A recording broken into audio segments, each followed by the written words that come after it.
So I just got the little thingy on my video StreamYard video broadcasty thingy up here that says it's showtime. And that's exactly what it is. It is showtime today. We are back. It is March 23rd. Wow. All at the end of March already, going into April. Happy spring. I'm going to call it spring wherever you are in the world. That's what I'm calling it. Hopefully you are having an awesome day, and welcome to the Marketing Made Easy. I have got my friend Scott Vogel in the green room, and I'm going to bring him in right now.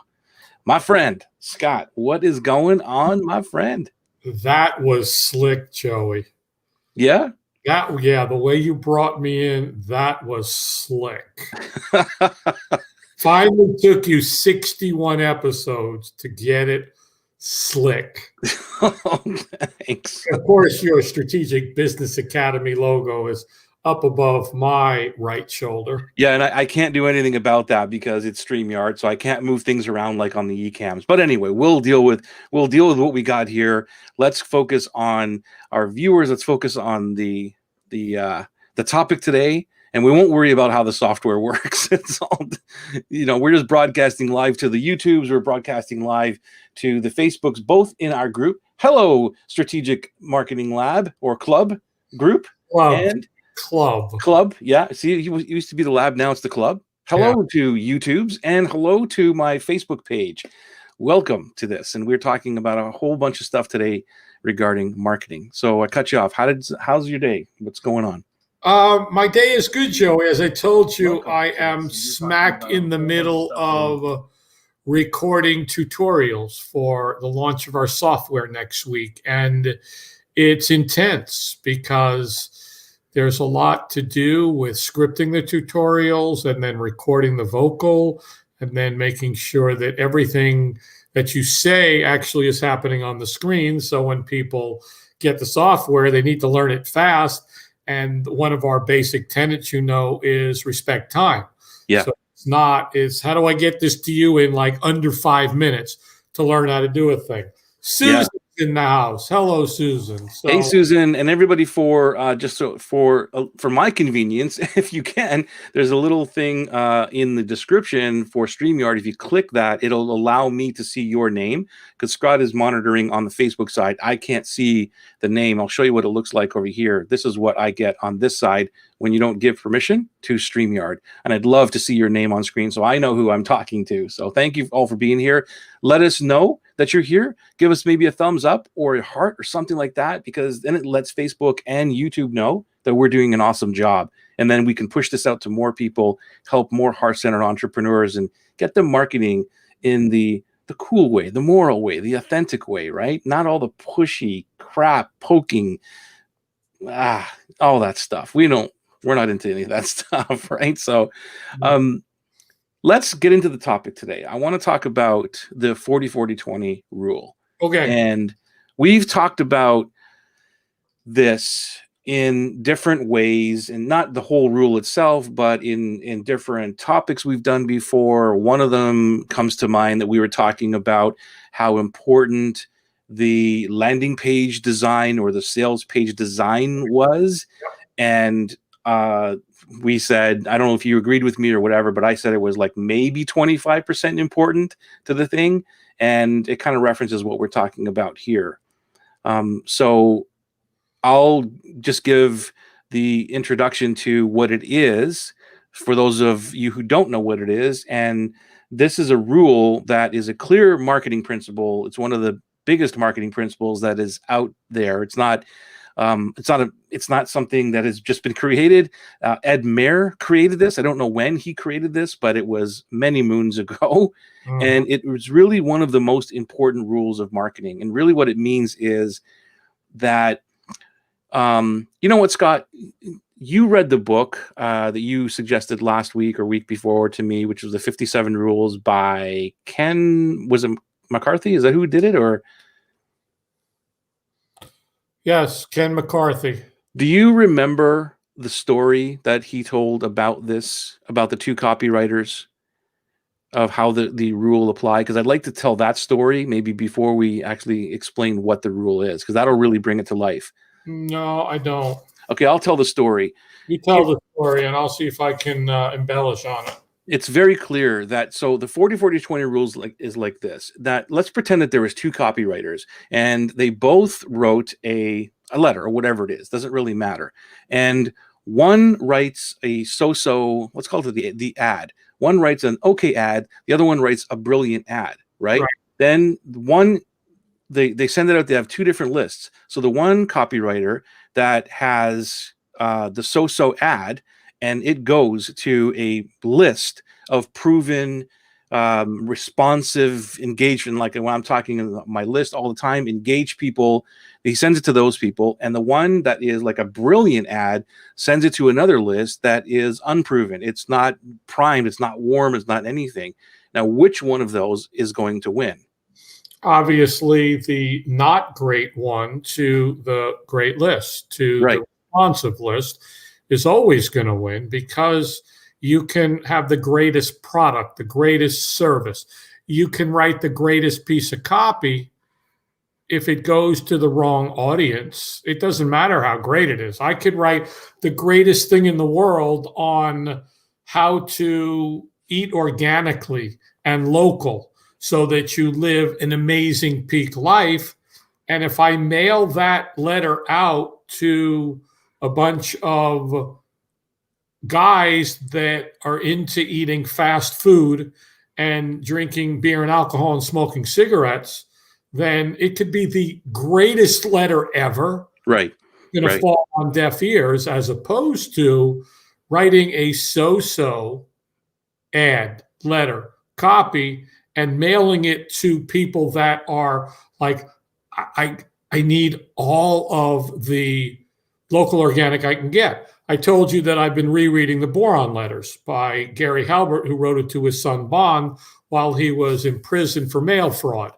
And he talks about that in this particular part of it is if you write a letter that is so targeted to the audience that it doesn't have to be the greatest letter. Right. But the deeper you get into it is, though, he started out with, if you sent a letter out to, I'll go back to, if I sent a letter out to people that were into healthy eating, that would be one thing. But if I sent it out to people that were into healthy eating that only wanted to eat local, that's another level. If it was people that were local and adamant about organic, and then let's bring in the keto piece, because I know that one of the members of your coaching program is a keto guy.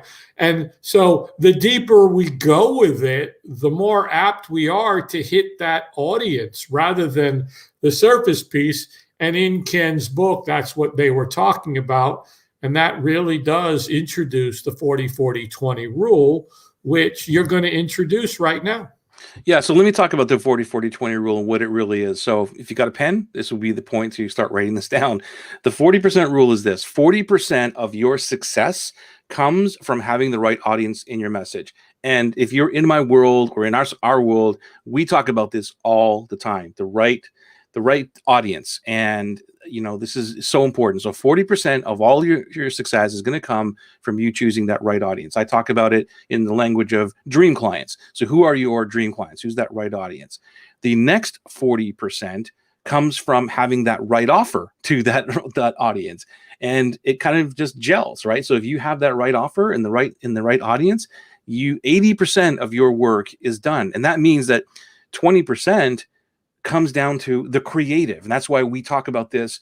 We talked about this a few different times. That's why I'm always saying that, in all due respect, that the landing pages and the web pages design and all this kind of stuff does not really matter. It's important. It's okay. But I mean, I can sell something from a napkin if it's in front of the right audience, if it's to my dream clients. And literally, I have done not really the napkin thing, but to a Google Doc. Like there's nothing. It's like, here's a simple email to the right dream clients to say, hey, I've got this thing, go check it out. They go to the Google Doc and there's no fancy graphics. There's no nothing. It's the right offer. And it's not even the best copy. It's just, I've got this thing. It'll do this for you. Would you like to join this. Thoughts, Scott? Well, total agreement. The last few weeks, in the last 5 months, I probably put out a dozen offers. Yeah. And while I'm building and launching the software, and it was more of, okay, somebody's got to pay for all these people that are doing a lot of things for us. So here's an offer, here's an offer, here's an offer. The landing pages, Joey, were just clones with some copy on them. We were on a call, you and I, and you showed me a page, and it was from a brilliant marketer, and I was like, Rich Sheffrin. And I was like, I like the look of that. So what did I do? I went in and I just created a sales page that had a divider in blue, copy, a divider in blue, copy, a divider in blue, copy. That was it.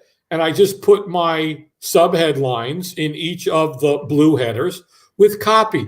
That was it. There weren't any amazing images and videos, nothing. I didn't have time. And I put them up and I put them out. And my audience, it was a good offer to my audience. I didn't spend a lot of time. I wrote a draft of the sales letter. I maybe edited it once or twice, and it was like, boom, out, done. The offer was good. The audience was there. The other 20% was kind of like, how did I put it all together? Now, ultimately, I'll go back and I'll make a much more beautiful landing page. But let's go look at some of the brilliant marketers that we talk about often. Like we just talked about Rich Sheffrin. He didn't have a fancy page. It was the copy. There were a couple of images on it.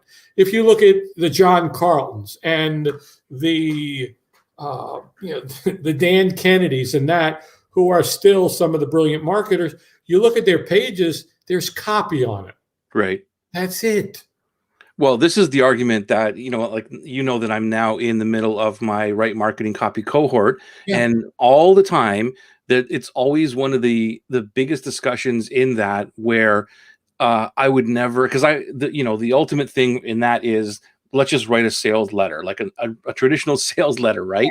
And whether they're going to use it or not, I think that's where the Bible comes from, and where you can take all of the stuff that you put in that letter and use it in all these other different places. The point is that the discussion always comes up that I'm never going to put just copy on my site. Nobody's going to read this. Nobody's going to buy it, whatever. Right. And I disagree. That, look, you don't have to use this the way it is, but what we're talking about here is exactly that point where, look, if you're, and actually, let me parallel this to another piece. I want to add another piece in, because there's now these templates out there, which is awesome, right? You've got Kajabi templates or ClickFunnels templates or all this.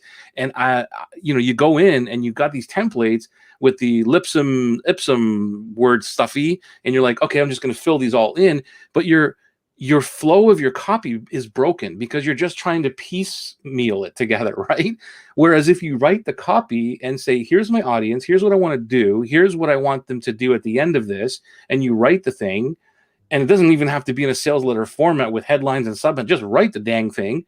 And then you take a copy and put that into the template. Now the template looks and flows better. But that's where I see a lot of things break down, because we're piecemealing all these things together. Whereas if you just focused on what is the message that I want to say clearly, and if it reads well on a napkin or on a Google Doc or a Word document, and it reads, and the audience can understand that, it'll pretty much work anywhere else. And I'll give you a current example, Joey. While you take Teen's post, hopefully. Yeah, I don't know who that is. It's Tine, Teenhoff. I don't know. Oh, okay. If you guys can do me a favor and just click that little button or that little link at the top of our broadcast, it allows me to see your name on this side, so I can at least give you some credit on this side. That would be awesome. It allows StreamYard to see your name. And I'd love to know if it's Teen or Tine, just so if it's short for Christine or if it's Tine or so. Then we'll take what was said there in a second, Joey. I wrote my 18-step sales letter for Fast Video Creator. Yeah. It was 1,600 plus words, which was going to be it was like a 16-minute VSL, and it was too long. And I started beating it up and chopping it down and chopping it down and chopping it down and got it down to probably 9 minutes, which I still felt was a little too long for a VSL. And then we just kept going at it over and over again. And then we got to the connection story. And my business partner wanted to get rid of that altogether. And I said, absolutely not. We need to share the journey, the struggle on why we're here.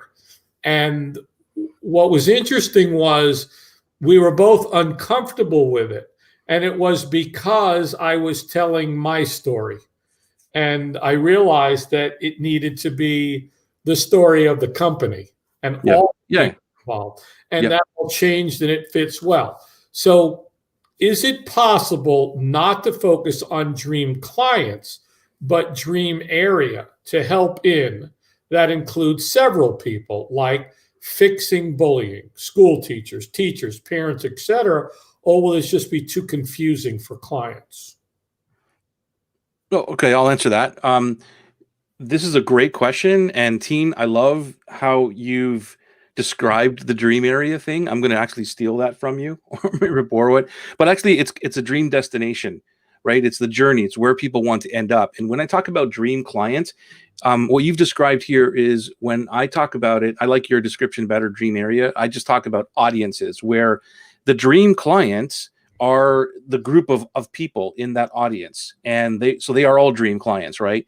And it's just that they have the same commonalities, the same morals, the same stuff, and they might all be different people. That's why I don't like the avatar thing. That's why I don't like, you don't market to the avatar, you market to the audience, and you don't even market to the audience, you market to the audience's problem and challenge and to where the destination is. The promise is where does this audience all want to go at the same time? And they're all different walks of life and all that kind of stuff. So I love that you said dream area. I call it dream destination, whereas they've got this problem over here and they're on this, this island over here, and the dream island is over there, and you've got the bridge. So how do you get them over there? So yes, you can definitely market to school leaders, teachers, parents, because they all want the same thing. They don't want bullying in the schools. What do you think, Scott? I agree with you, Joey. I think that one of the biggest challenge, and for years I heard the guru say you had to define your avatar and you're this and that and talk to that one person. I believe that when we're writing, we want to write to one person. Like when you write an email, Joey, people open your emails and go, you're talking to me. Yeah. When I write emails for a client, it's as though I'm writing to that one person. Right. That's where I need the avatar. Yes. Writing, but it's much bigger, is exactly what you said. The copy that we're writing is for a big audience. It's for a dream area of business people who want to get the message out to the world using video. When I actually write, I'm writing to one single person, but I'm not just saying this is the only person, because it is, and I like what Teen says also, it's the dream area. And for her, it's, schools. That's right. A problem that exists in schools. But I think when she's writing the sales copy, who does she actually need to talk to? It's the teachers and the parents and the school leaders.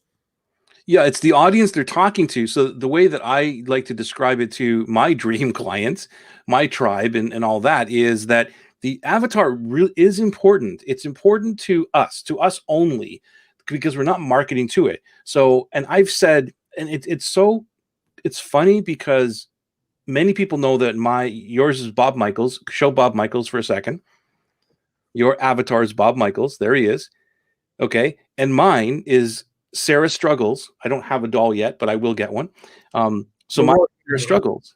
And it's so funny that people will respond sometimes to, like, let's go back to an offer that we're talking about, 40% goes to the right people, the right offer to the right people, where I've sent out an offer, and this is more of it's not the offer, it's more of the segmentation part. Hey, I'm kind of doing this thing. If you're interested in anything like that, let me know. Click here, I'll tag you, whatever, right? It's kind of the segmentation, right, interest email-y thing. And I'll get back some people that say, I love what you're doing and everything, but I'm not Sarah Struggles. And they'll actually say my avatar name, and they'll know that they are not that person. It's just absolutely amazing. So what I want to really point out here is that when I'm speaking, when I'm writing to Sarah all the time. It's only my representation of that audience team and whoever else is listening to this.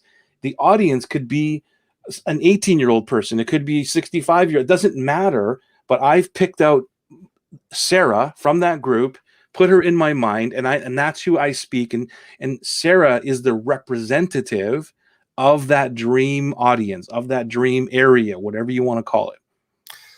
So, Joey, with Bob Michaels, by the way, Bob Michaels is a few people. Bob Michaels is Boston Bob Michaels, who is still in business, even though he's at an age of retirement. He's still active in a company. Bimini Bob Michaels is retired. He's got a few $1 million put away. And then there's Barb Michaels. They're not related, but those are three in the avatar.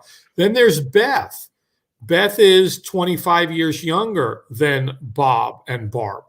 Those are four avatars within. Are they in the same audience? Yes. When you say avatar, so they all want the same thing? They all want the same thing. Okay. And so how do you speak to them differently? No, I speak to one of them, and here's why. Okay. I speak to Bob, Boston Bob. Bimini Bob understands that because he was Bob. Got it. Barb understands Boston Bob because she's the female version of Bob. And Beth understands because Bob's her dad. So very cool. By writing to that, again, I could have an 18-year-old, a 22-year-old, a 30-year-old. They'll understand who I'm writing to because of how I'm writing. If I just do a blanket to everybody, then everybody's going to be confused. Everybody, I believe, knows when you're writing to somebody specific and talking about that specific someone. You want them to say, this is for me, that he's talking to me, right? That's what the whole thing is. So let's just again talk about the 40-40-20 rule for people that are just joining us on the replay, on the live. Thank you for being here. If you like what we're doing, please give us a thumbs up or a heart or something like that. Let us know you're here. Click on the StreamYard link in the description, wherever it is, and let StreamYard know your name so that I can put that on the screen if you say something to me, because I'd love to know who you are and that you're here. So the 40-40-20 rule that we're talking about is that 40% of your success will come from having that right audience, that right dream audience. And the other 40% will be the right offer to that audience. And that's 80% of everything that you do. That's all it is. And that's why we focus so much on who is your dream clients, your audiences, your area. What is it that you're doing? What do these people want? And when you understand all that, it's so much easier to put the offer together. Oh, they want to go from this island to that dream island over there, and here's how they can do it. And so that's all you're saying. Like, hey, you guys, you're over here. You want to go over to that dream island over there? I'm going to show you how to do it, right? And the offer is in front of the right people. The remaining 20% is all the creative stuff. That's why even when I talk about Facebook ads, which I'm not the expert, but I know enough to be dangerous. It's like, okay, it has nothing to do with all this kind of fancy stuff and the graph and the pictures and everything else. Is the picture important? Yes, it is. It stops the scroll, and you can go into all kinds of rabbit holes here. But you could literally have a picture of like almost nothing, and if the copy stops the person, if it's in front of the right person, they're gonna stop and they're gonna read your copy. It does everything for you. So don't focus so much of all your efforts on this creative stuff. It's more about the audience and it's about the offer. That's what this is all about. And Netta says, you're right, Netta, 100% that the audience writes 80% or more of the copy. This is all we do in Right Marketing Copy. This is all I've been telling my students, and now they're finding it, holy mackerel, like it's right there in front of you. I was telling Scott just before the broadcast that I shot a video quickly yesterday of going into an absolute cold thing that I have no idea what the market is, grabbed data, do it, right? and able to write an email from it landing page and the beginning of a sales page within 30 minutes. I have no idea what the market is, got all the language the market was using, and showed people how to do it. Very scrappy. It wasn't a thing that we're going to put out into the marketplace, but to show them that. And it was all because the whole market wrote the copy for me. So you're absolutely right. Scott, any ideas? I haven't got any ideas. I'm out of ideas. All right, cool. Been used up. We talked about it. We talked about it last week, Joey. In the only real way to write great copy, which comes to the 40% of the offer, is by doing the copy bank that you talk about, write marketing copy. And I'm not here to promote it. It's just such a vital piece of, it's like when you go to build a website and you want to do your SEO and you go look at who's ranking at the top of the search engines. And you go and you look at all their keywords and you look at their metadata and you look at their descriptions. And that tells you what keywords are being used that people are searching for, which puts them at the top of the search engines. It's the same thing with our offer. Go look at, I'm sure, and I hope that everybody on this call or listening to the replay signs up for all of their competitors' stuff, that they're buying their stuff, they're getting their emails, they're looking at their offers, their sequences, and they have a separate folder or a separate email that looks at everything. I want to know every week who's doing what in my space. Who's offering what? Is there any copy that makes sense? What's working well? And that's the key to the offer. Now, here's a question for you. How do you go find your 40% audience? In the old days, we could go look at the SRDS, the Standard Rate and Data Service, and look at who's buying what, how much did they spend, where are they, and get all this wonderful information. Now, then, when we were sending out direct mail and postcards, I had to be like really careful because it cost a lot of money. Yeah, if you made the wrong choice. If I messed up, I mean, that's 10 grand out the window. That's right. Here, it's like, okay, I spent $35 this week on Facebook. Didn't work. No big deal. Well, we are so lucky in this day and age right now to be able to go out and find audiences for pennies. Dude, it's all it is a time investment, really. And this is what freaks me out, that people don't want to do it. It's like, and even I told the group today, I said, one of the biggest things that I find doing this now in the last year, teaching the same thing over and over again, is that in the copy bank, as you just mentioned it, that there are two snags, two pitfalls. One is that they either speed through it or they ignore it altogether. And it's like, okay, that's not good. But then here's the other part, where if they start doing the copy bank, then what they do, and that is getting into the weeds of it. It's because I said there's two pitfalls. I'll tell you what they are, but it's getting into the weeds of it, which is really that they start analyzing too much when they do the copy bank thing. So that's a whole other discussion that doesn't relate to this. But you're absolutely right. Like we are so blessed with the information that we could find that writes everything for us. And to me, because I grew up in that era too, I remember what it was like spending money in ads and having the little codes and where did you get it from and trying to find all this stuff. And now, my God, it is just, I am willing to invest a couple of hours, even a week. Like we did the 80-20 rule thing. Remember, like spend 80% when you're doing an offer or a new product or something, spend 80% of your first week just doing the research. And then switch it, right? So then you do like 20% follow-up, like kind of what you're doing. You're just, the information is coming to you every day, every week, whatever, and you're just maintaining it. But if you do that 80% up front, you are so much further ahead than everybody else because they don't want to do it. And if you know the system on how to go do it, it makes it even faster and easier. So this is where, at least from what I'm trying to teach people, is a quick way of getting that data even faster to use it right away. So Joey Sheen said, that makes sense, Joey. I made my podcast promoting it as looking at bullying from all angles. That means that some are for parents, some for leaders, some for teachers, etc., which she listed earlier. However, it's hard to make people opt in to an email list. Maybe not reflection on where they will reach. We'll reflect on this. Thank you. Very welcome, Teen. So Awesome. to me, Joey, maybe she gives a shot at focusing on the parents and seeing how the parents would opt in. I have a very dear friend who's written books on this, and for years we've been playing with the whole bullying piece. And I don't mean that we're playing like bullying is not as serious, because it is.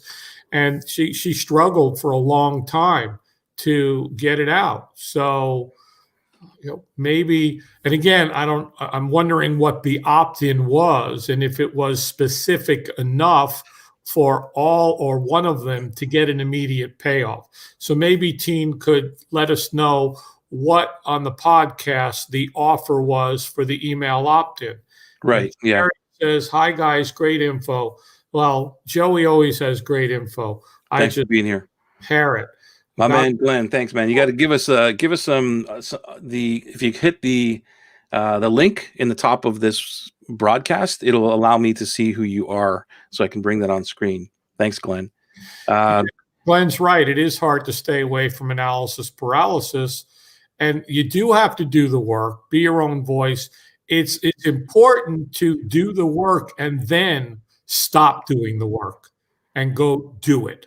Well, it was funny today on the call today, because it was great, and it's kind of funny because some of our friends that are in the group, them, and they're analytical, right? They're perfectionists, they're analytical, and it's really, really difficult for them to get away from analysis paralysis. And I always start out the group by saying, look, here's where you're going to be, here's what's going to happen, your brain's going to fight you, all this kind of stuff. And I tell them at day one, I said, look, probably by class 3 or 4, you'll start to get it. You'll start to break through. And here we are, class number 3. And today all I heard was, wow, I can see the method through the madness, or I'm finally getting here. And then one of our friends said, what was it? He said, I finally surrendered. And I thought that was a great way of describing what has to happen to their brain, because they're learning a new habit. Right? Because we're all normal. We all go to this thing and we want to, okay, I'm doing research. I need to get that right research, right? And it's just so funny how it all happens. You're right. In 40-40-20, the initial research in finding who your audience is, that's vital. Once you find the audience and then you start throwing offers out, you throw offers out. And you see what work and what don't. And if you throw an offer out and it doesn't work, offer. But if you've got the audience right and you do a couple of offers, I think a lot of people just spend so much time. I got to get the funnel right, and I got to get the gift perfect, and it's like, just try something. Get it. People want, like, I'm going to give away 27 chapters of my book, and I'm going to give away this whole long thing. No. Give them one little tiny thing that takes you a little while to create, to see if they like it.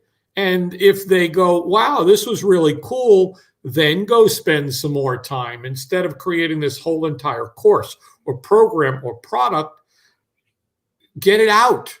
And couldn't agree more. It's, that last week we did basically a 24-hour from idea to product launch, based on, I wonder if this is going to work. Will people love this? They did. They went gaga over it. People were begging where's the code to get in and do this? And again, Copy Jumpstarter, one of our pieces of software, that was just, we haven't totally figured out the audience yet, but the offer's out there. The page is up. The 20%, is it sexy and beautiful? No. Is it tell you what you're going to get and give you a good offer? Yes. Do I have to still figure out the audience? Yeah, but I put it out there for a reason, to get it up and out there. If I'm talking to someone and I'm like, you need Copy Jumpstarter, go click here and get it, instead of, oh, I have this thing called Copy Jumpstarter, but we haven't put it up yet because I haven't perfected the landing page and it doesn't look beautiful and I don't have an opt-in yet. Get it up there and out there and up there and out there. And all of a sudden, over time, It's like when somebody is on a call with you and you're like, well, you need niche blueprint, go get it here. You need right mark, go get it here. You need this, go get it here. They're up and out there. When you started the WMC, it was like umbo, out of your butt offer. And it was. There was no landing page whatsoever. And in fact, I believe that the sales page even broke some of the funnel for me. Yeah. Like it's like I did better when I sent it to like nothing. Like here's the idea. You want this or not? Like it's because there's no distractions. And here, bringing up the a landing page or a sales page, right? You could design, and I don't know if you agree with this or not, Scott, but here's my thought, is that you could spend whatever you want, a month, a week, whatever it is, designing this awesome landing page or sales page, and it looks really, really great. It's so great. And you go there and people are like, wow. But if the copy sucks and the offer sucks, you ain't going to make sales. No. It's like you might get people going to the page and giving you a message. This is a great page. Wow. It was beautiful. I don't that's great. But did you buy, did you click the buy button? Well, no, because the message doesn't matter. It's the message behind everything. Well, the message is the offer. I totally agree. Yeah. The message is the offer. And I'm not a designer. Same here. But I'm a copywriter and I know what copy works and I beat it to death. That's where I spend my time. Yeah. Making sure you've heard many people say it, and I don't know who I'm going to quote. You've got to defend every single word. And I don't know if it was Perry Marshall or Carlton or Kent, whoever it was. It's a lot of people say it. You got to defend every single word. And I'll read copy and say, what's that doing in there? That doesn't make sense. That just caused me to think of something else. So do you want to read what Teen just put up? Or you Sure. want The opt-in offered was made in a live on Facebook to parents on how to get the tools to help when the school environment changes, how to catch it, what to do if bullying, tools to help each other, and they left them with a value text as well. Does that answer the question? Kind of, yeah. So the opt-in offer was so the tools, you're going to give them tools to what to do if bullying is happening to help each other. Where's the opt-in page? Yeah. I'd like to see it, Joey, because this is kind of nebulous at this point because it seems very broad, vague, general on how to get the tools, what tools to help what the school environment changes, what's the change, how to catch what to do if, tools help each other, left them with a value text. Well, here's, instead of, really going to the landing page, maybe it's the offer itself, Teen. It's nobody wants tools. I don't think, and they do at a point maybe, but at this point, maybe it's like the offer might be how to know if your kid is being bullied or something like that. At the start of it, you don't know, like the conversation is very important. Where are you entering someone's conversation? Where are you entering their world? So are you talking to parents who their kids are being bullied? Is that who you're speaking to? Because that would be the first question. It's in Norwegian. Don't worry about it. We're not going to take a look at it. It's all good. But Joey, you're exactly right. It's, how to identify if a child's being bullied. The 3 signs to know if your child's being bullied. What questions to ask. Specific things that somebody could say, I don't want tools and programs and that. I want to know what to do, how to identify, like you said, what are the 5 warning signs? Right. The signs. Yeah. What to do about them. Right. That would be okay. And how long would it take me to consume that? 2 minutes. Exactly right. Or 5. Okay. I'm now armed with information that I can go. And if I go say, holy crap, this person was right. My kid's got 2 of those. What do I do now? Now they come back because now they want the tool. Now we need the tools, but to start with the tools in the book and the course and then the seminars and the videos is just too much in the beginning. And I think that, one of the things I learned from Eben Pagan way back, and it just shifted my mindset, was this, and I want everybody to hear this. It's that our products, services, ebook, PDF, lead magnet, I don't care what it is an obstacle for people. Yeah. Your program that you want to sell is an obstacle for people to get what they want. In other words, if they didn't have to buy your thing to get the thing that they want, the dream destination, they would easily do that. Right. So that when I heard that, it was a brilliant mind shift to say, all right, if this is an obstacle that they need to go through, they have to go through this obstacle, how can I make this obstacle easier? Well, let's bring in Dean Jackson, cheese and whiskers, because to me that's really what this comes down to as well when you're crafting an offer. And it goes to mice have two prime directives. Prime directive one is to find cheese at all costs. And it's a proven fact that a mouse will chew through a 3-foot wall to get to a piece of cheese on the other side.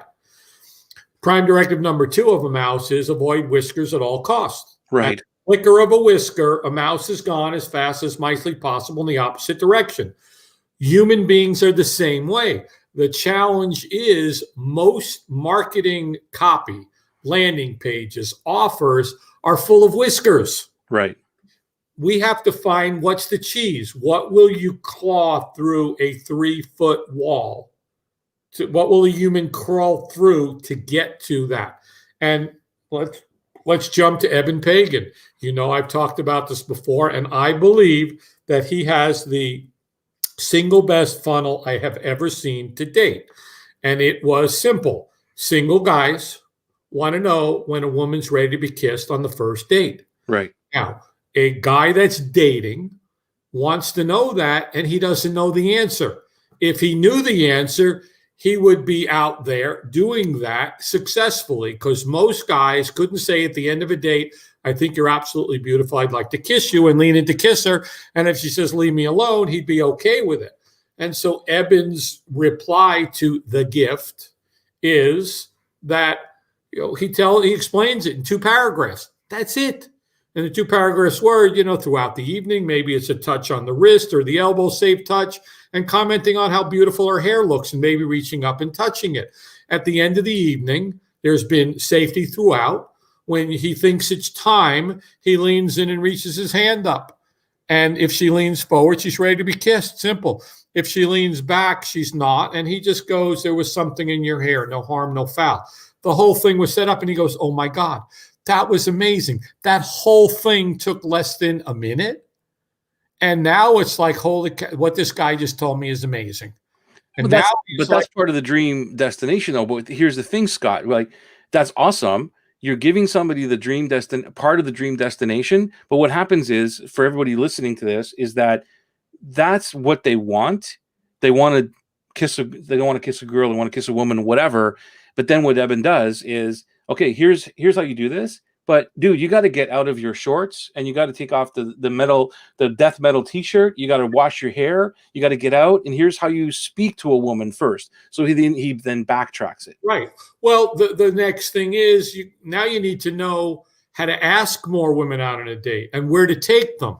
Yeah. And that's the progression.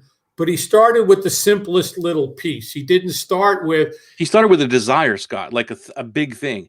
Right. And the offer was perfect. He didn't start out with, I've got this course in self-confidence and dressing right. And guy's going to go, well, he didn't even start out with, like, he was competing with all the other ones out there saying how to meet a woman of your dreams or whatever. You've seen that before. Exactly. Right now we're getting into a whole other area, which I love. I love when we go down these other areas to help how this really kind of comes together. But to help, if your landing page or your gift, that's what I call a lead magnet. If your gift is not something that is desirable, they're going to re-gift it. Like, I don't need this thing. I don't want this thing, right?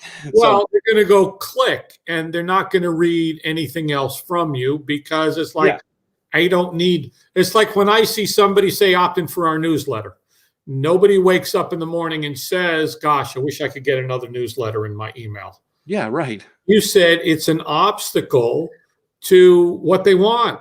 And if you can facilitate that in the simplest way possible, And you've heard me say, and I haven't heard anyone else say it, so I'll take credit for it, get them to sing your song in their heads. And the easiest way to do that is with a simple little win, success, Right. that they go, I didn't know that. That was amazing. That just moved the needle. That made a difference for me. And so the 40-40-20 is that audience, that offer. And that offer has to solve the problem, the solution. It's got to give the benefit advantage of the future state they're looking for as simple as possible. And again, as you said, Joey, it's not throwing out the big thing in the beginning. It goes back to the dating analogy. If you approach someone for the first time and say, hey, let's get married and have children and name our babies tonight. And she's like, I don't even know your name. Instead of, we both kind of like yoga. I'd really love to talk to you about yoga and what you're interested in. How about we get a cup of coffee? Sure. Yeah. And that's, going back to the 40%, the audience is going out and finding them. And again, Joey, it's so simple these days. We've got Facebook, we've got LinkedIn, we've got TikTok, and now we've got Clubhouse, and we've got Instagram and Pinterest and Snapchat. And there's 8, 9, 10 places that we can go in right now, today, this moment, and see who's talking about the subject. And we could search a group for the topic and say, are people talking about it? Are they asking it? And know if that's truly our audience. And then once you've got that, then you see from what you teach, what's the offer I need to make them? Well, what's the languaging? What's their struggle? What's their challenge? What's their problem? A colleague of mine runs one of the biggest hypnotist conventions. And we were talking the other day because their convention, they're not sure which way they're going to go, because is it going to be live? Is it going to be virtual? Is it going to be a hybrid? And we started looking at some of the software that they're considering. Right. And all I did was I typed in the name of the software and reviews, and I started reading the pros and the cons. And all of a sudden, the cons started building up. And I was like, if I were your competitor, I would take all these cons and say, guess what? We've solved this problem. Exactly right. And exactly right. It's just, it's so brilliant how easy it really is when you look and uncover everything, because people love to talk, right?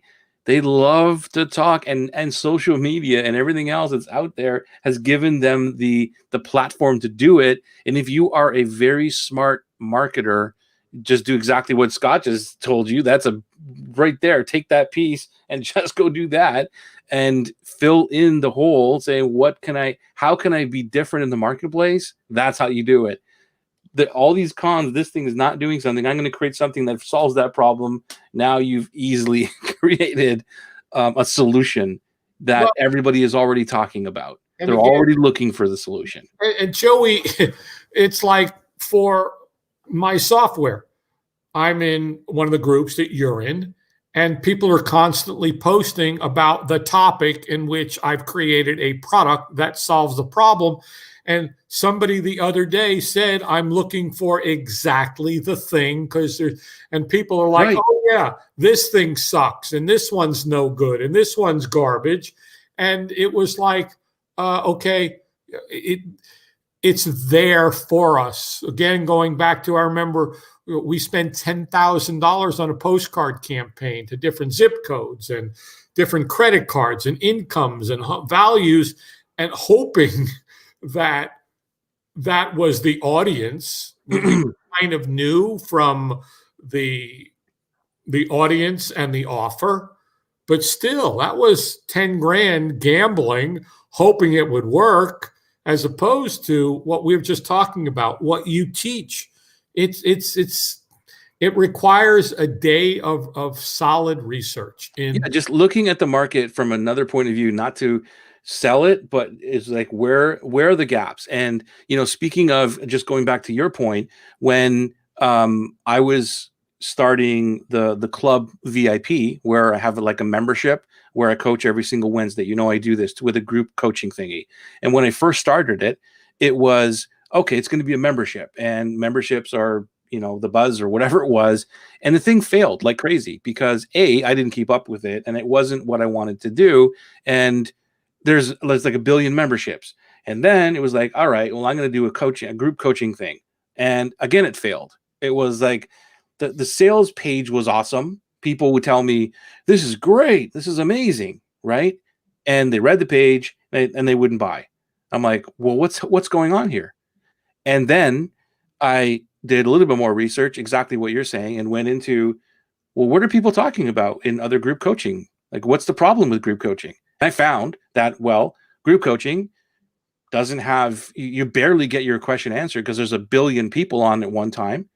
So I can't even get my question answered. And even if you do get on a question answered, you get one question and that's it. You can ask.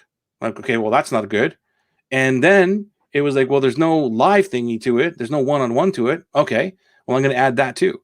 Right. So I used what people were saying about group coaching to now put an offer and change and adapt the offer. And boom, you saw this in the last month. What happened to my group coaching? It just took off like crazy. And it's the same exact. I didn't change anything. I didn't change the price. I didn't change the website. I didn't change anything except the offer, except was, here's what I'm going to give you. Here's the promise of this thing. And that changed everything. So it lends itself to what exactly we're talking about. Is it the right audience, which it was, but it was the wrong offer. It was like, okay, this is great, but it's just another group coaching thingy. All right, let me change that 40% piece. Yeah, and Joey, again, let's go to we're doing a good job, by the way, staying on topic tonight. I have to commend you. I'm very proud of you that we're really staying on the 40-40-20 piece. And so Vicky said she asked about the software. Way to go, Vicky. Thank you, Vicky. And so actually, Vicky said, because Jody, our friend, posted about the software, and Vicky said, I'm sure it is, but I've still no idea what and where the brilliant things are. Now, did I remember that? No, I've got a list of every comment that people made, and that's part of my copy bank. Yep. Because I go in, and again, this isn't set up. When somebody in the group talks about copy, no, I'll say Joey. If somebody is looking for this, I'll say Jody or Roger or this. When somebody wants a copywriter, a couple of my friends will go say me if he's available. And same thing when the software, when somebody asks, they're like, and that kind of goes to a little bit off track. That goes back to kind of our messaging and our whole, well, what do? I know when somebody posts their problem, you got the answer for it because you're so well defined in what you have to offer. And I'm just saying for people to go into all of these and copy and paste things. Yeah. And, when it's time for me to talk to Vicky, it's like, yeah, Vicky, I remember this when Jody and you asked about the software and here's what you're looking for. Let me send you the link. And here's the brilliant things that Jody was talking about. Dude, like imagine, okay, here's another level to this. We just this triggered. Imagine this. The brilliance of what you're doing in taking the comments, and that's, stuff that we always do, but you can take that even to the next level, which is now personalization. So imagine that you send a personalized email or even just a message, right, to Vicky and say, hey, listen, notice that you're looking for X, in the software or this and that. Let me help you out. Here's where it goes. Anything else I can answer for you, right? I mean, that is a whole other level. And that is how you use, in my world, how you use marketing or the messenger system and all that way to bring in the dream clients. Not the, hey, by the way, go buy my crop, here's whatever. So we're in the same group together, and I want to know what you do. Oh, that's cool. Guess what? I don't know if you know, but we're about to release this imaging, and it's designed to help course creators. And it goes to that 40% of audience is I'm constantly looking at my audience and who's struggling and what's their problems, so that when we wrote the VSL and the offer, it's, what's the two biggest, here's the biggest problems right now that people are facing. And why do I know that? Because this thing blows. This thing takes too long. This thing's too complicated. This is this, and this. And I never get a video done. Yep. And the opportunity's gone. Yeah. It's like, holy crap. If I just had a video up like today, I could take advantage of all this traffic in this. And you're like, okay, so now I'm going to go get a video. I'm going to hire somebody. And 3 weeks later, you don't have a video and the opportunity's gone. Somebody's like, hey, I want you to post something on my blog, or I want you to come up on my show and do something. And you're like, wow, if I had a video, that would be great, because unless you've been under a rock hiding for the last 10 years, I don't have to sell you on video. It's just, I have to sell you on how easy it is. And that's the offer to the audience. It keeps coming back to that from the beginning of time. Yeah. And, it's, talking about this, of where you get your information from, or write offers, or even just filling in the holes of what's wrong with even your own stuff or something like that. One of the things that we're blessed with is we're just so blessed with so many different areas if you know how to look for it. Today, I'll give you another example of how to use your customers. We talked about this last episode, so I would go back in and watch that last episode of how to use, I think it was last episode, where we said, listen to your market and learn from your market. You did. And today was, and I've been doing this for a little while now. I just started doing this because I realized, like, it's right there in front of me, but it's the chats, right? So I'm on my group coaching calls or the Right Marketing call today, and there's a chat going on between the students, right?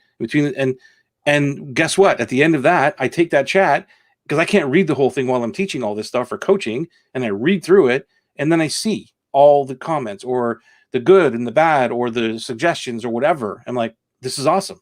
And that goes into, again, my copy bank, just like you. And, where the struggles are, or them speaking amongst each other about a struggle that, okay, I'm going to talk about this more, or I'm going to put this into the presentation slide, or whatever. It's all there. And that, to me, is where the 40% comes in, is because now I'm speaking their language. I'm speaking their struggles. They're talking about this, and I want to make sure I address this thing. Petra, we started at the same time, 7:00. Yeah, but guess what, Joey? Oh, did they have their change? This happened twice this week and last week with people in Europe who haven't had a time change until next week. So she is 1 hour. It's like I have a life purpose call, and I showed up last week, and I'm like, where are you? It's 2:00, 2:20. Finally, it's like, it's still half hour away.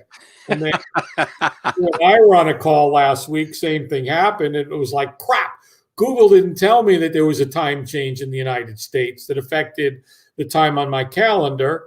We're still the same until next week, and then it changes again. We haven't changed yet? Huh? We haven't changed time yet? We did. We changed time zones last Sunday. Oh, okay. Europe's I don't even know. Changing till the end of the month. They're 2 weeks after us, which makes a lot of sense. So, in answer to Petra, we're always at the top of the hour. Oh, yeah. Depends on which hour. Exactly. Or which, yeah. Right. You're on winter time in Europe. Yeah. Okay, cool. So, yeah, dude, so I'm glad we kind of stayed on track here. Not that I don't like going off track, because I just want to adapt to wherever the conversation takes us. But that is what the 80-20, the 40-40-20 rule is. So if you're just joining us, it is 40% of whatever you're doing in marketing. We're talking about marketing here. 40% of your success comes from the right audience, selecting that right audience. We call it the dream audience. Forget who said, was it Tyne or Teen said dream area, which I love. Teen said dream area. Dream area, like the group, the audience, and the other 40% is the right offer in front of that dream audience. And the last piece of it is where everybody I find focus. They're trying to make everything pretty. Yep. And they focus they focus 80% of their time on this last 20, which is the creatives, which is the fancy looking websites and all that stuff. That is the last 20%, and it rarely has anything to do with whether or not your offer lands. It's the middle of the night for Teen. It's 1 o'clock in the morning. She wins some points, Joey. Love you, Teen. Thank you for being here in the middle of the night. That is awesome. Points. Send her some points. They're sent out. Okay, I just want to make through my Bitcoin thingy. I want to make sure she got her Bitcoin thingy point.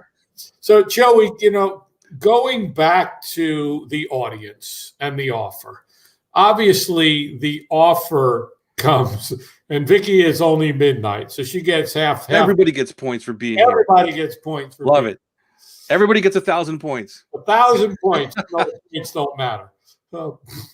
So the audience and the offer. Obviously, we make an offer based on somebody's problem, struggle, pain, frustration, or their future gain, benefit, what they're looking for. Yeah. And we go out and find the audience who's the most apt to need that offer. And we continue to research and research and research who needs this offer. So hang on a minute. I got to stop you because it's reverse. And I know you didn't mean that, but I want to make it very clear. You don't do the offer and then find the audience. You find the audience and then you create the offer from what the audience is looking for. Right. You said it the opposite way. I just want to make it clear because there's so many people who do that where I'm going to create this thing and I'm going to go look for people who want it. So I just want to make it clear. I'm not disagreeing with you. I just want to make sure. I'm not disagreeing with you, disagreeing with me. Yeah. So I just want to make it clear to everybody listening that that's where a lot of problem is, where it's like, oh, I've got this great idea. And hey, I'm the first one to put up my hand. And like, I'm going to do this thing. And then I'm going to go do the research and try and put it to the audience and find the audience that wants this thing. So it's the opposite way. So find the audience. Know who your dream clients are, your dream audience, and then research, look for what they're looking for, and then create an offer. And it works. Go ahead, Scott. Hold on, Joey. Hold your horses. Let's go to Good to Great, Jim Collins, and let's look at the Venn diagram, 3 circles. You got to be passionate about something. Yeah. You got to do something you can be the best in the world at, and there's got to be an economic engine. So, I mean, I could go out today and do research on the internet and find a whole host of people that are looking to find incredible food for their pets that will keep them healthier and live longer. Then I can go create an offer that gives them the solution to their problem. But I don't really care. That's not my passion. So, like, for example, I'm not understanding why we had to put the brakes on. Like, what are you saying? Well, Teen, for example, her superpower, I'm going to presume, just because she put it, is dealing with bullying, teaching people how to deal with bullying. Right? Yeah. So that's what she's going to offer to the world, to the marketplace, to an audience. Yeah. So she kind of knows what she's doing. Now she's got to go find her audience, right? No, the audience is already there. But she has to go find it and connect with it.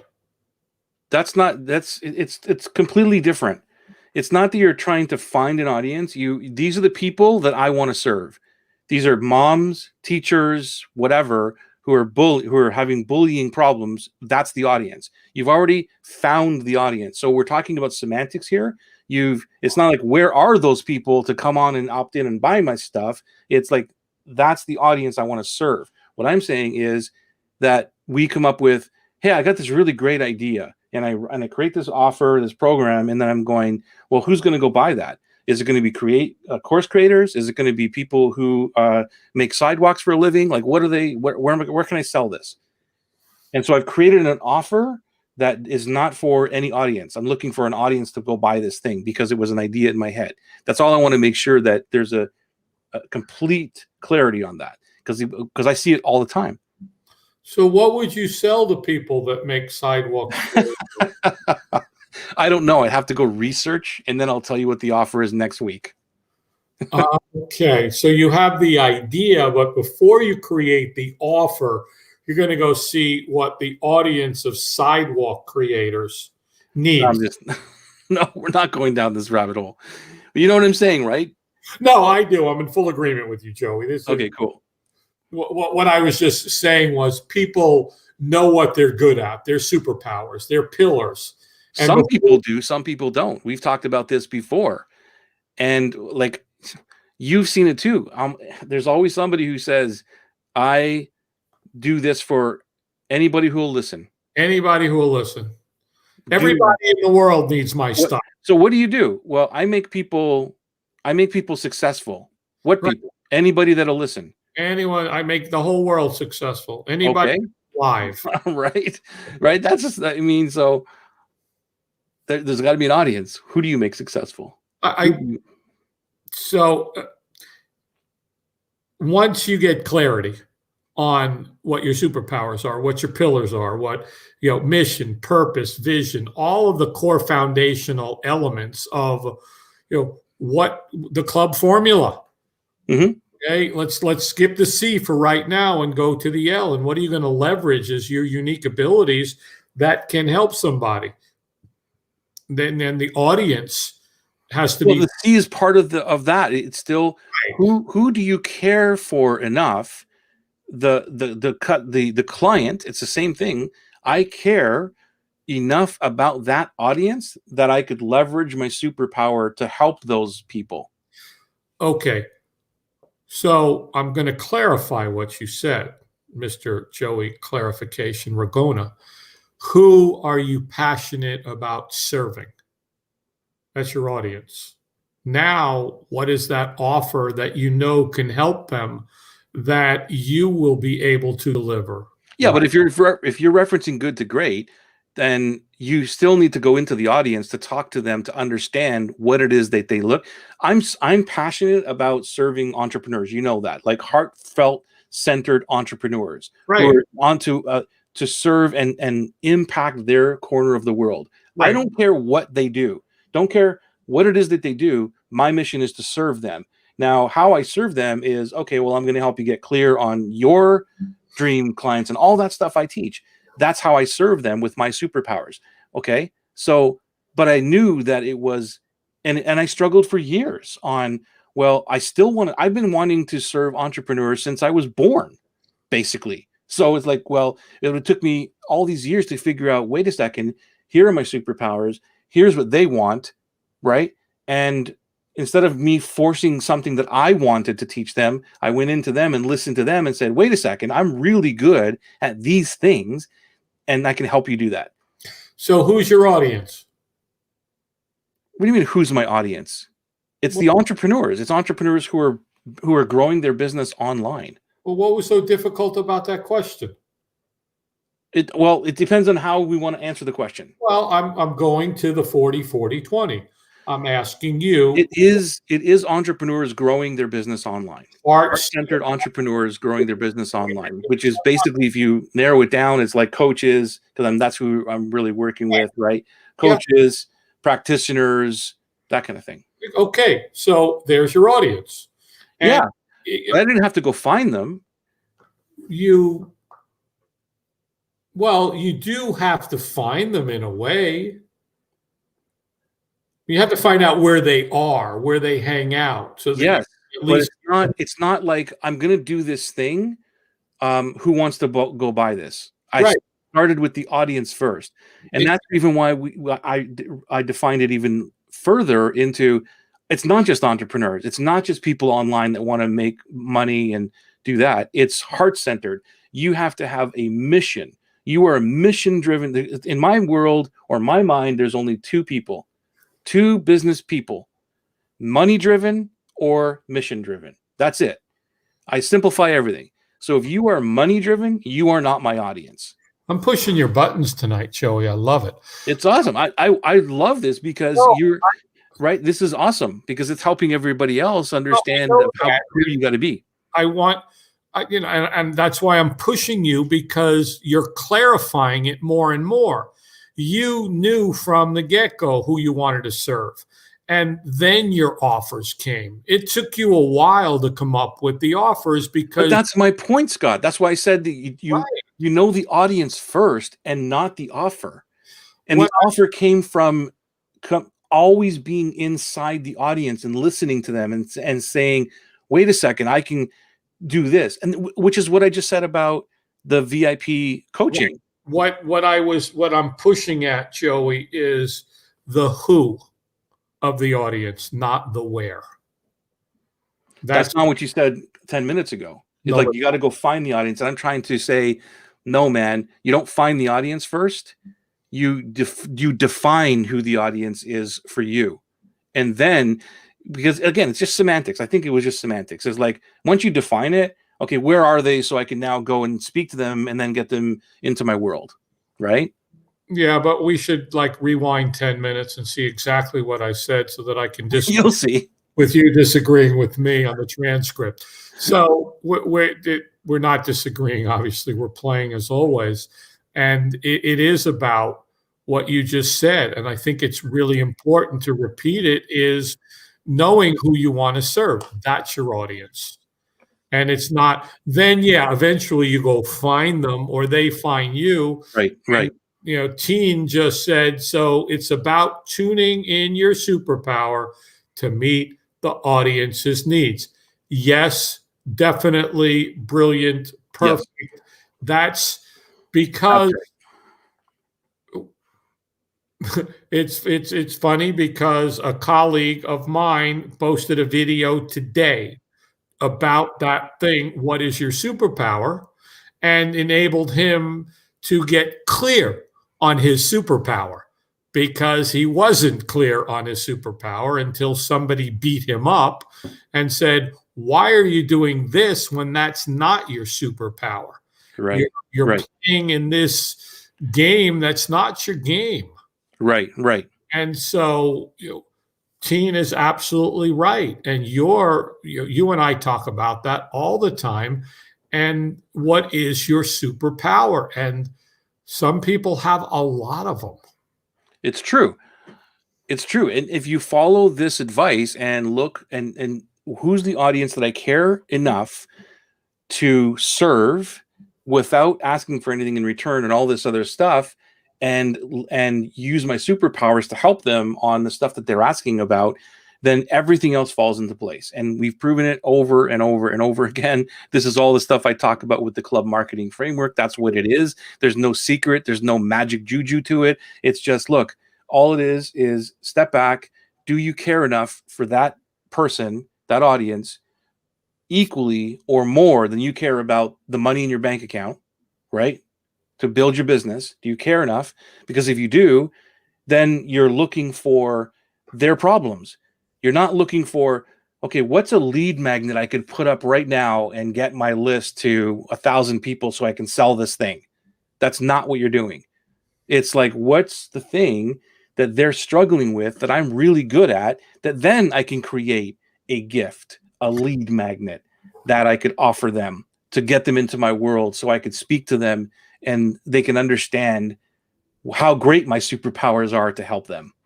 Well, that's the 20%, the gift thingy. It's like but you're right, Joey. Most people are like, okay, I got to build my funnel. So what's the first thing I'm going to do to get them into my funnel? And then what's the thing, whatever it is, the low dollar offer, the thingy. I'm trying to not use the language that you don't like. And then it's the next piece of the puzzle that whatever the next thing in the sequence that they pay a little bit more money for before they ultimately get the big offer thingy.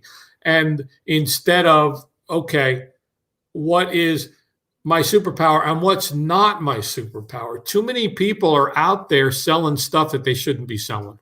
For true. I've been in that boat many times myself, many times. Yeah. And it's like, the way that I look at it is, why struggle to do anything in your life and make it a whole lot easier for you, your customers, your clients, everybody? Like, why make it hard? Just look at, these are things that are really easy for me. And this was a mindset shift for me. You know this, Scott, because we talk about this all the time offline, right? Where that for me, my coach is telling me, look, dude, the reason you're struggling is because, like, first of all, it was like, what are you good at? And it's like, these things here. Well, then why aren't you doing those things? And my answer was, why would anybody pay me to do that? Right. Because it's really easy to do. And then he said, yeah, it's easy for you, but it ain't easy for them. Mm-hmm. And it was like, boom, okay. And I guarantee you that everybody listening to this call right now has the same thing in their life, that they're like, well, that's easy. Like, I sleep, breathe, eat and sleep that every day. Why would anybody pay me to do that? Yeah. And if you just tap into those superpowers, there is somebody who will pay you for those superpowers. You know, you and I both can look at somebody, something, a page, a person there, talk to them and see exactly what they should be doing, what their superpower is, and pull it out. I've done it with you, you've done it with me, and like focus on this. And my former wife used to say something to me. She said, Scott, you make it look too easy. Don't make it look so easy. Right. It'd be like, you know, Scott, I need you to do it. Yeah, it's a piece of cake, no problem. I can do it. It's kind of like with writing email sequences. It's like, I could write them real easy. You can also. It takes a little bit of time to go through the process, and the process takes time. It might take 3-4 weeks before I'll actually write the emails, but then I'll write them in an hour, all of them. But that doesn't take into consideration the month of all that goes on, and then the 35 years that it took to write those emails in an hour. Yeah. It's like everything behind you, Joey, when you get on a call with somebody, whether it's a one-on-one, whether it's a coaching, whether it's in front of a group of people, it's not that time. It's like, oh my God, Joey, I can't believe you did that. It was because you've got all these years and all this experience that come in. I would love to know what each person on this call superpowers are, if they know what they are. You know what the funny thing is, Scott? I talked about this a few times and realized that, and this goes back, there's so many different ways we could talk about all these areas that connect to what we're saying here. And I remember taking, I think it was Perry Marshall's DNA. We talked about this, the DNA marketing test thingy, and in 2016 or something like that. And I ignored what it said. And it was recently back in 2019 where I reread it to some of my mastermind dudes, and I go, can you believe this? Like, everything that I'm actually now switching to, like who I am, was in this report. And so it's a great thing to take. If you're listening to this, I would definitely do that. But here's the point. And this is a big thing, because, as you know, the people that at least I coach, they all come into me and they've got all of this information, the systems, and all the things that they've done, 1, 2, 3, 40 programs and all that stuff, which is all great. There's nothing wrong with any of the programs, but it's that it becomes overwhelming. And my job is to synthesize it, to make it easy, to say, look, let's cut out all these things and put it together for you, right? That's what one of my superpowers is. But here's the thing, is that we try to fit ourselves into someone else's box all the time, someone else's program, someone else's system, right? And for me, it was always about, well, I got to have a right presentation, or I've got to dress this way, or I got to show up this way, or my background has to be a certain way when I'm on camera, or whatever it is. And it just would frustrate me. And it would be like, I got to try and get it right. That's why my membership never worked, because it was like, wait, okay, every Tuesday I got to release a thing. And then, like, so to me, it, I just show up. If you just want me to show up, like, I could go now and fly and do a 48-hour marathon answering people's problems and questions. No problem at all. You could do the same thing. Right. And so for me, that is a superpower. And once I stepped into, look, this is who I am, and this is what I'm really, really great at, and built a business around the superpower, and not worry about, well, my presentation slides are just white and black. They're just not fancy. They're not this, and not worry about all the things, and just step into my superpower. Then the dream clients, the right dream clients, and the right offer, and all the stuff we're talking about, they appreciate that. It's like, I get it. I am here for the thing that he's good at, not because he's got a great looking presentation or whatever it is. And I'm just giving you a very specific example, right? Totally and completely. And that kind of reminded me of the 57 Big Ideas. And I asked you the other day if you read the Grand Slam part yet. I finally finished it. Thank you very much. Okay. And I think that I'm going to share that because it's really important, the Grand Slam. Okay. When anybody watches a baseball game and you see this amazing thing of a Grand Slam, it's like, wow, that was cool, a Grand Slam. And 4 runs, basically. Now, if that team is down by 10 runs, a Grand Slam means nothing because 4 runs, if they're down by 10, kind of means nothing.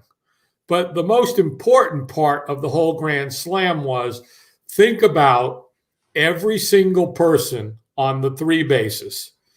How many years and how many hits and at-bats did each one of them have to go through to get to the point where they were in that lineup on that day at that moment and had enough at-bats to be able to get on base? That's those 3 with their, college, minors, majors, times at bats to qualify to be in the lineup at that. And then the Grand Slam dude, same thing. How many times did he have to be at bat to make sure that he was in the lineup to be able to hit it? And all of those things are thousands of variables to get to that one moment. And it's the same thing we talk about when people are like, oh my God, I'm going to buy dude or dudette system and look how successful dude or dudette is. And my God, all I have to do is follow their system. They hit a Grand Slam because of the 10,000 things that happened over the multitude of years, that the at-bats, the strikeouts, That's right. Everything. I agree. I think it's really important that for the people coming to you to kind of understand that that's not what you're about. No. And Susan is working on the superpower stuff. I'm using the Unique Ability 2.0 book. Love it.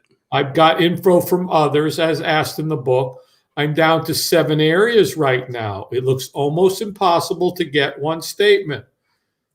Yeah, you got to take your time with it, Susan. It took me a while. I don't even think I am down to one statement. I have many, many revisions of that unique ability statement.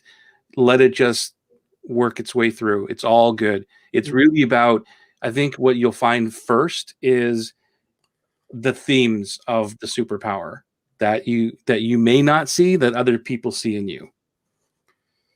So what is she saying here, Joey, from the one statement?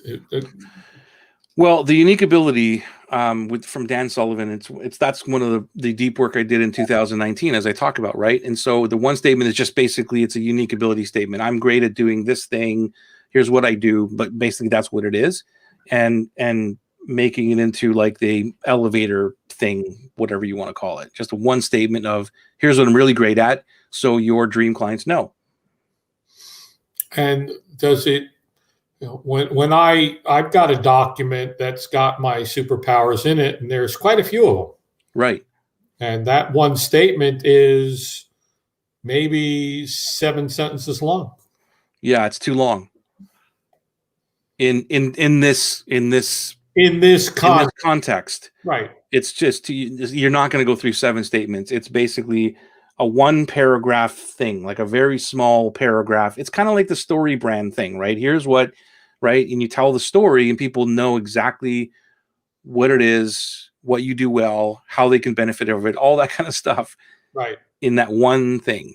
Mm-hmm. So I haven't, and it's funny you mentioned that, Susan, because I haven't gone back to doing that exercise in a long time. And I think now that you brought it up, I'm going to go back and look what I've got, because now I'm a little bit clearer, a lot clearer actually, on what the superpowers are. And I'd like to really test that 1 sentence or 1 paragraph thing. So thank you for bringing that up. And I think that's a really important point that you just made, Joey, right there.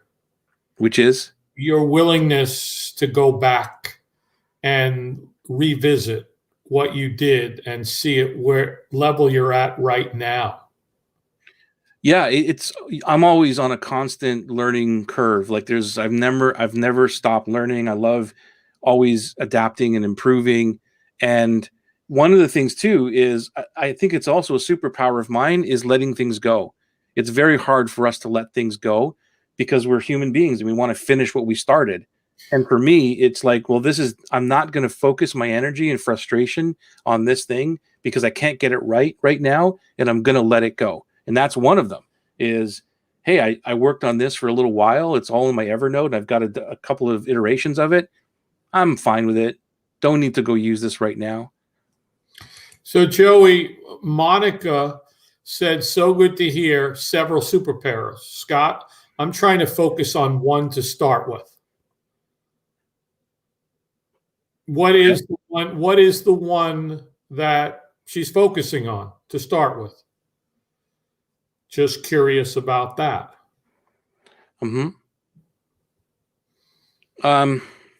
Yeah, if it was like I'm the same as you, Monica. I think we're all the same. We don't have just one superpower. We're good at really. Here's the why I created the club marketing framework to help with this question, which is the first thing that we do is choose the audience that we want to serve. That's the most important thing. Is who are the people that I want to spend the rest of my life with if I had to on a desert island and I wasn't getting paid? Who are these people that I would love to serve and I can talk to and all that? And it's the selfish part of it. It's like, I want to serve these people because it makes my life easier and all that. And that's where people might get a little bit hung up on it. Wait a second, isn't that selfish and you want it all for you? Well, it's got to be easy for you because, dude, like, I was talking about even the right marketing thing today, and I said something like, guys, I've been teaching this for a year, the same thing over and over and over and over again, and the same questions come up over and over and over and over again, and I really don't care. I love it. And it's like, if you don't love that, if you don't love the audience, if you don't love what you're doing, that's going to be really hard. You're going to get real frustrated real fast. So I chose the audience. And then I looked for the superpowers, Monica, that resonate or kind of fit that area that they were looking for help in. What do you think, Scott? Like, do you agree with that, or how do you define it? Like, no, I totally agree with that because multiple superpowers are good. Which one is going to serve your audience that you love best? What will they want most from you? So to teach making one pattern with just 2 seams and create 50 style from that, showing people that it's super easy to create their own clothes. I don't know if that's a superpower, or is that like that's a method or a technique, or it's like the thing you do. Is that a superpower? A superpower is, well, I think that I would read into this that her superpower is being able to teach people how to do this thing. That it's super easy to create their clothes with the patterns in that. So I would guess, without getting deeper into it, that her superpower is her ability to teach people how to do something that's very complicated. Yeah, okay. So there is, yeah, you're right. So it is to make it easy. Superpowers to make things easy, to simplify things for people. So that is right, Monica. That is your superpower. I don't see you on this side because hopefully that's you. It's all Monica. Yeah, that's Monica was the last 3 comments. But yeah, that's your superpower. It's not the thing that you teach them, right? It's how it's that you can make it easy for them to understand it. Well, Joey, again, you're a simplifier. So yes, Monica's superpower is the simplification. She has the ability to take something that most people can't figure out and simplify it for people and teach them how to do it. What the thing is, that's more of her specialty. Right. That's the area where, Monica, you focus in on. So if you went into a group, let's say a sewing group, and they're all talking about patterns or things like that, that's where you help them. You identify, oh, they're talking about how hard it is to do a pattern or something like that, and you utilize that leverage of, wait, let me simplify this for you. Here's what you do. And you teach them that, or you show them that, and that's what we mean by leveraging that superpower. So they see that. You know, because even Scott just said it, like, I'll, in the groups that I do this with, a lot of people will say, and even if you go on to my Profit First on YouTube or something, there's so many comments that will say specifically, you've simplified this thing for me, thank you, you've made this easy, I couldn't get this done. And so I see that comment all the time, and so that is what I do well to make things easier for people. I'm also an adapter, where I can say, okay, I've simplified this for you, which is like right marketing, and I say, here, write this thing in a sales letter. Here's how you get the content and all this other stuff. Then they'll go, well, I don't want to do this. Okay, well, let's adapt it. I'll show you how to put it into an email, into a thing, right? So I can, again, simplify that process for them, but it's really an adapter. And Monica said, because it fits so many areas. Exactly. Right. Like, Joe, you and I have a commonality too. It's one of my superpowers is putting structure into chaos. Right. And then after there's structure from the chaos, it's simplifying it more and more and more, and then creating the systems and the processes, the procedures, and the training, so that original chaos becomes simple. Yeah, but you're a multiplier more than you are a simplifier. If a simplifier like me comes to you and says, dude, look, here's the system that's real simple.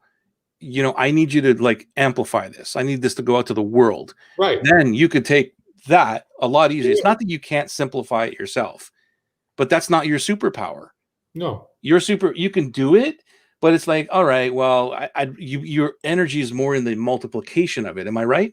No, yeah, well, it's looking at taking what you have and then saying, okay, now what do we do with it? Now how to blow it up. Right, which is all the you know, the systems and all the methods and all that to get it multiplied out into the world, right? Yep. Yeah. So Monica says that's the same that I hear. So Monica seems like she's zeroing in on her superpower. Yeah, Monica. So that's a big one for you, and you can even use the word simplify. So let's say that if you go into a group or whatever, you're talking to somebody, and they are overwhelmed or something like that, and they say, "I just can't get this, or I don't understand, or I'm frustrated, whatever." Start out with, "Okay, let me simplify this for you." Yeah. Right, and that just becomes part of your language, and they'll start to use that too. Wow, Monica's awesome. She simplifies this for me and everything else. And then when they're looking for somebody, or when they speak amongst themselves, they'll say, I wish it was simpler to do this. Guess whose name is going to come up? Well, Joey, Monica just said, this is so cool. That's exactly what I love. Making stuff totally simple in art, in clothing design, in painting, in cooking. This is huge for me. And she's exactly right. It's about making things simple. And she's got so many areas now in which she can take that in and go into different audiences and say, hey, I'm going to help you make this simple, whatever it is, painting, design, cooking, art, sewing. And that's her superpower. And that's, you're right. That's what she becomes known for. And then people can say, oh, yeah, you need to go talk to Monica. She'll help you make that simple. That's it. That's where the superpower in almost the offer in the audience, because the audience is like, this is too difficult. I need somebody or something to make it simple. And it's like, well, you know anybody? Yeah, Monica. Okay, good.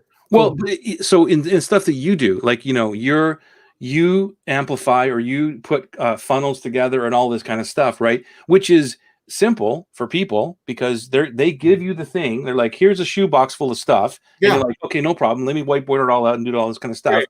And you simplify it for them. But what you're really doing is you're multiplying it.